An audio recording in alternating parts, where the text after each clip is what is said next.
The gentleman from Mindanao in Nueva Ecija, Senator Robin Padilla, is recognized. Maraming salamat po, Ginoong Pangulo, at sa atin pong pinunong mayorya. A'udhu billahi minasyaitanir rajim. Bismillahirrahmanirrahim. Alhamdulillah rabbil alamin. Bismillah wassalatu wassalamu ala rasulillahi. Assalamualaikum. Ginoong Tagapangulo, mga kagalang-galang na kasamahan, ako po ay tumitindig sa pulpitong ito ngayong hapon sa bisa po ng personal at kolektibong pribileyo.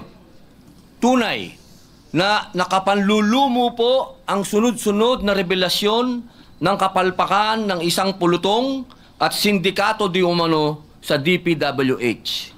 Sa halip na maging sandigan ng ating mamamayan na makapagbigay ng kinakailangang infrastructure laban sa matitinding kalamidad, naging bahagi pa po sila ngayon ng problema.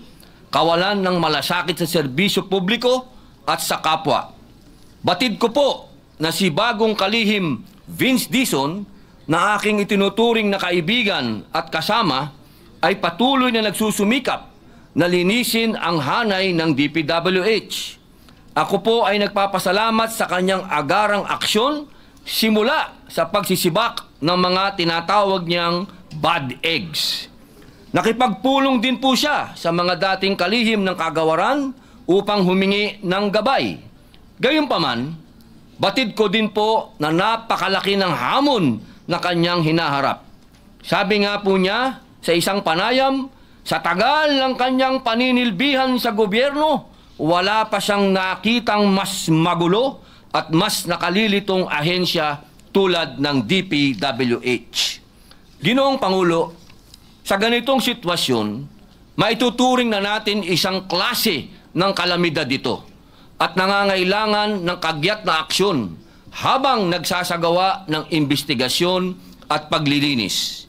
Higit pa na hindi natin maaaring tanggalin ang mga proyekto ng flood controls dahil ang ulan at pagbaha ay mananatiling bahagi ng ating realidad.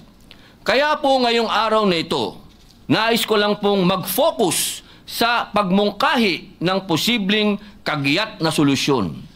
Isang rescue operation, sagipin ng taong bayan sa baha, sagipin ng inang bayan sa talipandas na sistema at sabuatan. Noong unang privilege speech ni Senator Ping Lacson ukol sa korupsyon sa flood control programs ng bansa, iminungkahi ko po na pag-aralan ang posibilidad na iatas sa Armed Forces of the Philippines ang papapatupad ng flood control projects. Sinundan po ito ni Senator Panfilo Lacson ng pagsuporta sa out-of-the-box na idea. At nagpahayag na din po si Secretary Dizon ng pagiging bukas sa posibilidad na makipag-partner sa AFP Corps of Engineers sa pagsasagawa ng infrastructure projects bunsod ng mabuting karanasan niya nang makatuwang sila sa paggawa ng mga kalsada noong siya po'y nasa Clark Development Corporation pa. Ang pag-atas sa Corps of Engineers na maging kabilang sa solusyon ng flood control problems ay hindi makabagong ideya. Sa Estados Unidos po, mula po noong 1820s, ay kabilang na ang US Army Corps of Engineers o USACE sa mga river improvement projects patungkol sa pagsasaayos ng nabigasyon, mga simulain na mga proyekto patungkol sa flood control. Taong 1936 naman po, ipinasa ang Flood Control Act kung saan ang USACE ay naging pangunahing flood control agency ng United States na nagbabahagi pa nga ng kaalaman nito sa iba't ibang organisasyon sa loob at labas ng kanilang bansa. Dahil sa taglay na integrity at efficiency ng USACE, kahit noong unay may alinlangan sa mungkahing ito, ngunit sa kalaunan, kinilala ang kakayahan ng USACE na itayo at patakbuhin ang kanilang nationwide flood control program. Ngunit, meron pa rin konsultasyon at cost sharing sa pagitan ng federal, state at local government. Mula noon, daang-daang reservoir, levees at channelization projects ang naisagawa ng USACE sa ilalim ng kanilang 1936 Flood Control Act. At ang mga proyektong ito ay nakaprotekta na nga ng buhay at mga ari-arian, nakatulong sa paglago ng mga bayan at sa pangangalaga ng mga rural farmlands.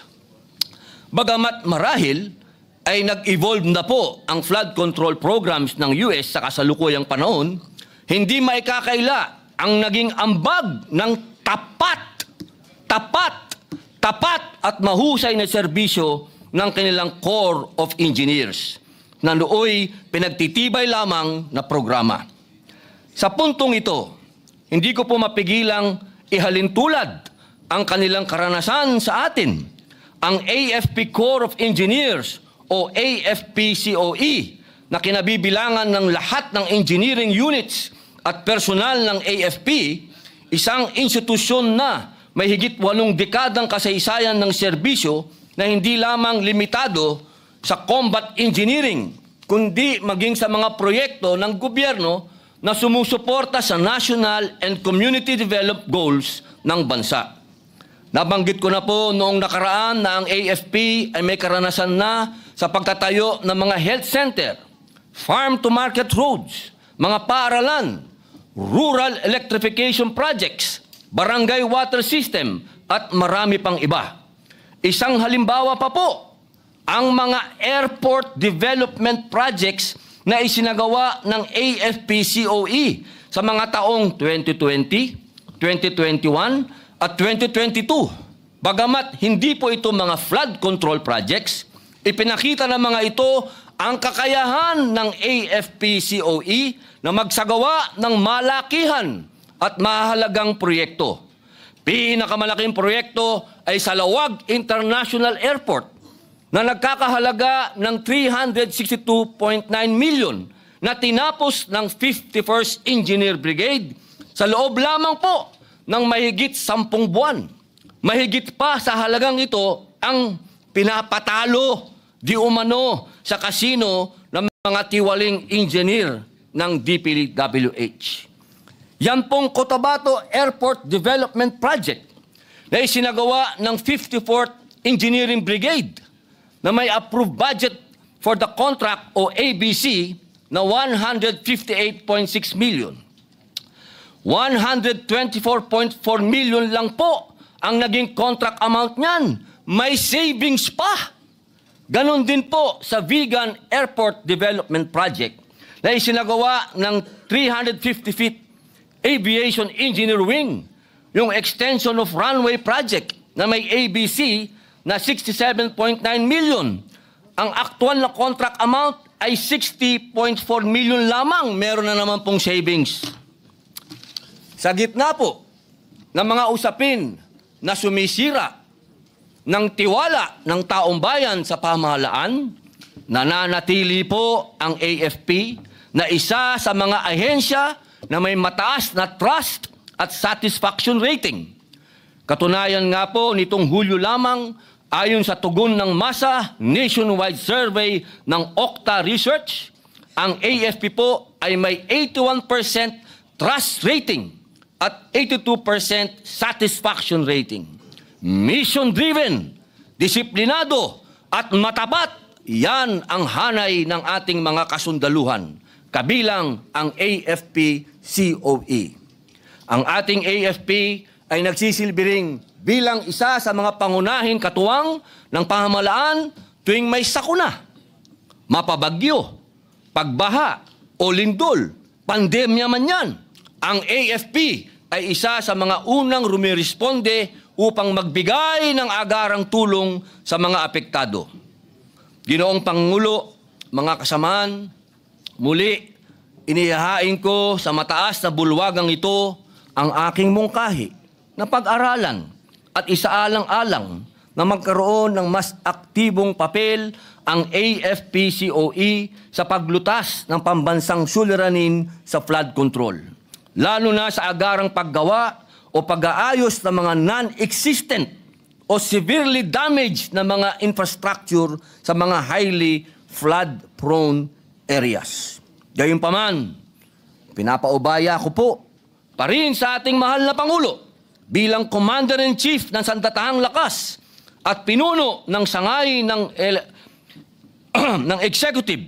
Gayon din sa bagong talagang DPWH Secretary, DND, AFP at iba pang ahensya ng pamahalaan ang pag-aaral at pagpapasya sa mungkahing ito. Sapagkat tulad ng nangyari sa USACE, kung madadagdagan ng tungkulin ang AFP-COE, marami pong kakailanganin ding mga karagdagang kagamitan, tauhan, kaalaman at kakayahan. Ipinagkakatiwala ko po sa inyo ang masusing pag-aaral ng mungkahing ito. Ginoong Tagapangulo, ako po ay isang reserve officer katulad po ni Senator Mig Zubiri na may ranggong Lieutenant Colonel sa Philippine Army. Nauunawaan ko po ang pangunahing tungkulin ng Sandatahang Lakas ay ang protektahan ang Estado at ang mamamayan at tiyakin ang soberenya at integridad ng pambansang teritoryo.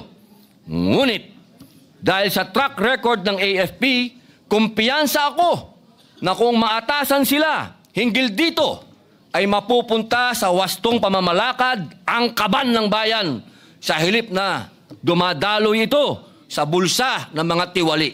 Ginoong Pangulo, sa tapat na paglilingkod kasama ang AFP-COE bilang sandigan, hindi lamang sa infrastructure ng ating mapapatibay, kundi pati ang tiwala ng sambayanan. At sa bawat pag-ahon mula sa baha, sabay nating maiahon ang kanilang pag-asa. Tandaan po natin, hanggat may baha, may buhaya. Maraming salamat po, Ginoong Pangulo. Mr. President.